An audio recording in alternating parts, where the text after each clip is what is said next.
జై శ్రీవేదం జై శ్రీవేదం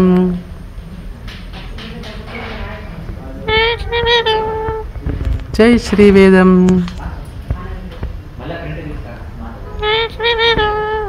ఇన్నరా శిల్క పలుకులు. శిల్క పలుకులంటే గివ్వే. చిట్టి చిట్టి నోటితోటి జై శ్రీవేదం అని ఎంత ముద్దుగా పలుకుతాందో గదా చిట్టి శిల్కమ్మ. మళ్ళా అనుమన్నా కొద్ది అంటాంది గదా నోటి నిండా. నిర్మల్ జిల్లా బాసరలున్న శ్రీవేద భారతీ పీఠంలున్న శిల్కనట గిది. వేదపీఠం అంటే వేద పాఠాలు కూడా నడుస్తాయి కాబట్టి వేద పంతులు చెప్పే వేద పాఠాలు మొత్తం పొల్లు పోకుండా నేర్చుకుంటున్నట్టున్నాయి. ఏమైనా పంతులకు మంచి శిష్యులే దొరికిండ్రు పోన్రి. పీఠంలో పాఠాలు చెప్పే గురువు గురుచరణ్ సారట శిల్కతోటి గీ పలుకులు వలికిస్తున్నది.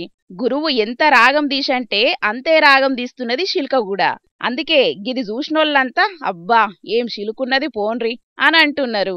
సరే అంత మంచిగానే ఉన్నది గాని మరి గీ శిల్కను గీ పంజరంలో బంధించుడేంది పాపం గదా అని అనుకుంటాన్రా. తప్పుగా తలవకుండ్రుల్లో.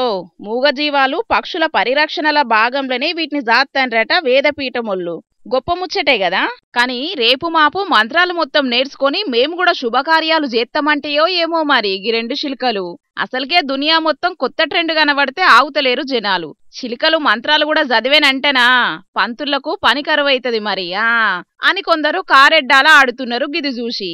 కానీ గంత దూరం ఆలోచించుడే వేస్ట్.